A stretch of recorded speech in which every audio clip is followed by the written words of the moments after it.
Yung panahon ng Hapon, na ngayon nga ay $38 na lang. At saka yung mga namatay po, meron na po bang nakatanggap ng compensation galing sa Japan government? Never pa po nagkaroon the Japanese government. Yung Asian Women's Fund na itinayo nila noong 1990s were actually donations also from private citizens and private corporations, which they were already doing. Ginagawa naman na nila even before the Asian Women's Fund was established. Ang ibinigay noon na apology were private letters of apology by their state leader. I forgot the name of the Prime Minister at that time. Pero private apology po yon na hindi na-translate into an official policy of the Japanese government.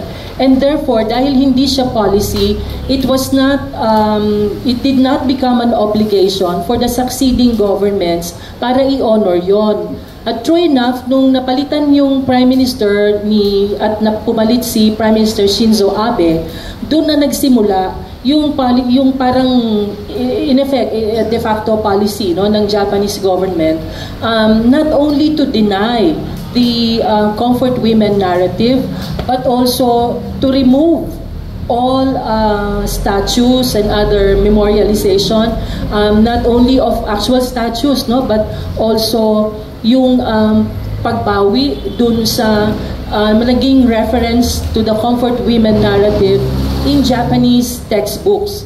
Kaya sa ngayon, walang alam ang mga kabataang Hapon hinggil sa totoong naging papel ng Japan noong World War II. Ang alam nila, yung narrative na binibigay ng gobyerno sa kanila, Japan was the savior of Asia against the white imperialists of the time, yung white imperialists of that time, and that Japan was planning to establish an East Asia co-prosperity sphere, parang siya yung magdadala ng prosperidad dito sa ating bansa, when in fact what it was doing was to occupy the nation, and it was brutalizing our people, our women, our young children. There were several reports of young babies being bayoneted, pregnant women na binayoneta rin nung panahon na yon. So very, may may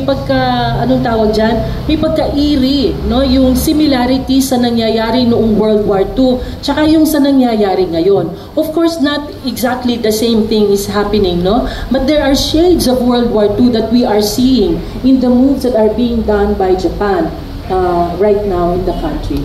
Ma'am, sakali po